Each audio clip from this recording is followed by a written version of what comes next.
कहां से आ रहा है चक्रवात सिन्यार।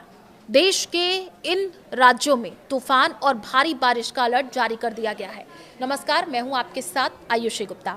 भारतीय मौसम विभाग यानी आईएमडी ने दक्षिण भारत के राज्यों के लिए चक्रवात की चेतावनी जारी की है।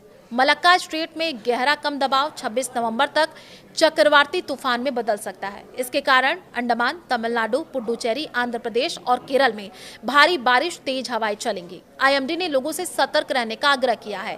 दक्षिण भारत के राज्यों में चक्रवात आने की चेतावनी जारी कर दी गई है। आईएमडी के मुताबिक अभी दो मौसम सिस्टम जो है वो चल रहे हैं।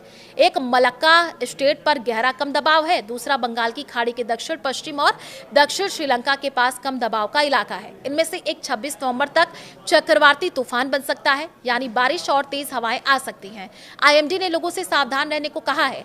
आईएमडी ने बुधवार सुबह एक्स पर एक पोस्ट में कहा है कि मलक्का स्ट्रेट पर एक डीप डिप्रेशन का 26 नवंबर को साइक्लोनिक तूफान में बदलने की उम्मीद है। मलक्का स्ट्रेट उत्तर पूर्वी हिंद महासागर के अंडमान सागर और पश्चिमी प्रशांत महासागर के साउथ चाइना सागर को जोड़ता है। यहाँ किसी भी गतिविधि का असर भारत के कई राज्यों पर पड़ेगा।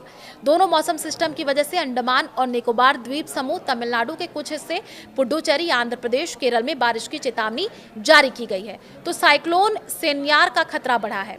और देखिए, लेटेस्ट अपडेट में आईएमडी ने कहा है कि मलक्का स्ट्रेट के ऊपर बना डिप्रेशन पश्चिम उत्तर पश्चिम की ओर बढ़ता रहेगा। 26 नवंबर को सुबह तक और तेज होकर के साइक्लोनिक तूफान बन जाएगा। बुधवार को पूरे दिन 60 से 100 किलोमीटर प्रति घंटा की रफ्तार से तेज हवाएं चलने की उम्मीद है, क्योंकि ये साइक्लोनिक तूफान में बदल जाएगा। आईएमडी ने 26 नवंबर को अपने नेशनल बुलेटिन में यह भी कहा था कि 26 नवंबर और 27 नवंबर को निकोबार आइलैंड्स में ज्यादातर जगहों पर हल्की से मध्यम बारिश और कुछ जगहों पर भारी से बहुत ज्यादा बारिश होने की उम्मीद है। 28 नवंबर से 29 नवंबर तक बारिश धीरे धीरे कम हो जाएगी। तमिलनाडु में तेज बारिश का अलर्ट है और इस बीच बंगाल की खाड़ी के दक्षिण पश्चिम और श्रीलंका के दक्षिण के सटे इलाकों में एक लो प्रेशर एरिया भी बन रहा है, जो और तेज होकर के डिप्रेशन में बदल सकता है। आईएमडी के मुताबिक इस वेदर सिस्टम से तमिलनाडु, आंध्र प्रदेश, केरल के कुछ हिस्सों में बारिश होने की उम्मीद है। सोमवार को तमिलनाडु के कई जिलों में भारी बारिश हुई है। तटीय जो है तुतिकोरिन जिले के कई रिहायशी इलाके पानी में डूब गए हैं। तमिलनाडु के कुछ हिस्सों में आम जिंदगी अस्त व्यस्त होने की वजह से मंगलवार को सुरक्षा पक्की करने के लिए स्कूल और कॉलेज बंद कर दिए गए।